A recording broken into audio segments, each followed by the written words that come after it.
Et voilà, je me retourne à présent vers notre invité, notre ministre de tutelle, le département en charge de la communication et de l'économie numérique, et organise à partir de ce mardi 25 juin la semaine du numérique, deuxième édition, une rencontre d'envergure, comme j'ai eu à le dire, à un moment crucial du devenir de notre espace, d'où le choix pertinent du thème, les TIC, comme facteur de résilience face à la crise multiforme dans le Sahel, opportunités et défis.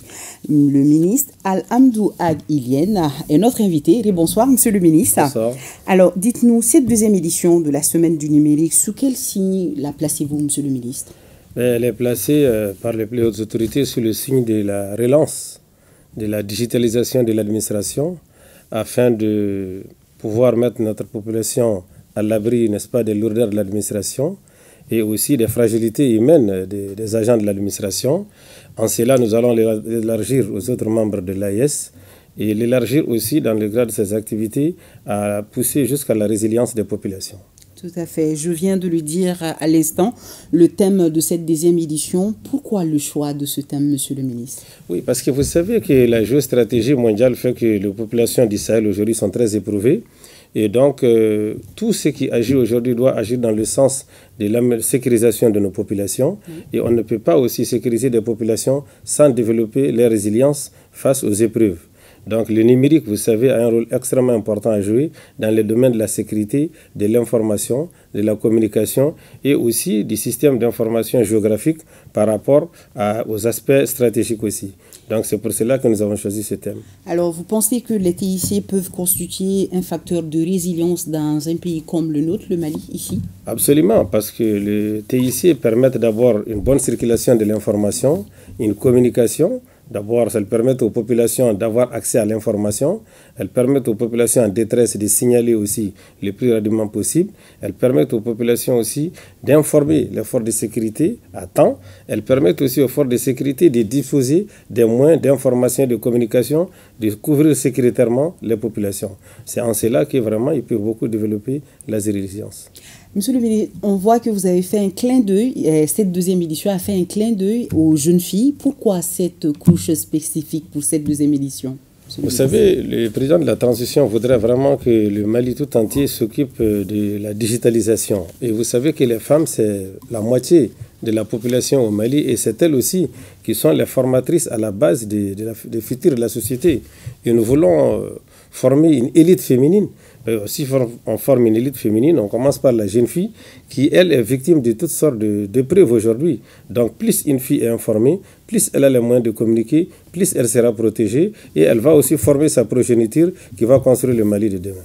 Et il faut noter aussi que nous sommes intelligentes, les jeunes filles. Oui, ça c'est naturel. Au programme, monsieur le ministre, on note beaucoup d'activités, des conférences, des expositions, des remises de prix aux meilleures start-up. Comment se fera le choix de ces lauréats, monsieur le ministre? Il y a eu des commissions, la commission ont été créées et puis il y a une sous-commission scientifique et technique qui va faire une présélection, n'est-ce pas, un jury de présélection et un jury définitif qui a déjà, je crois, pris quelques start-up, dont 3 étrangères, de l'AIS en tout cas. Et puis, bon, ce jury va nous sortir les meilleurs qui seront primés. Excellent. Alors, on a choisi le Niger comme pays invité d'honneur de cette édition. Oui, on dira l'AIS. Pourquoi ce choix, monsieur le ministre? Bon, pour ceux qui suivent l'actualité dans l'AIS, ça va de soi, parce que d'abord, il y a eu la semaine du numérique du Burkina où le Mali était invité d'honneur par ma personne. Et il y a eu aussi après la semaine numérique du Niger où le Burkina était invité d'honneur. Donc il va de soi que le Mali, pour boucler la boucle, prenne le Niger comme invité d'honneur. Et je me réjouis de constater que le ministre nigérien de la communication et de l'économie numérique est déjà présent avec une forte délégation de 50 personnes. Déjà à Bamako? Oui, déjà, oui. Alors, en tant que ministre chargé de l'économie numérique, quelles sont vos attentes, monsieur le ministre, à l'issue de cette deuxième édition de la Semaine du numérique?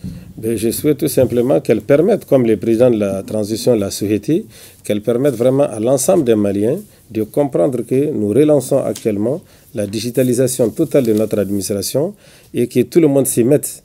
Parce que cette relance va permettre au Mali de renforcer sa souveraineté, parce que nous aurons nos moyens de communication autonomes. Nous aurons notre administration aussi qui sera transparente, accessible et puis aussi efficace. Le président a tout dit hier et vous avez constaté que le public a bien applaudi.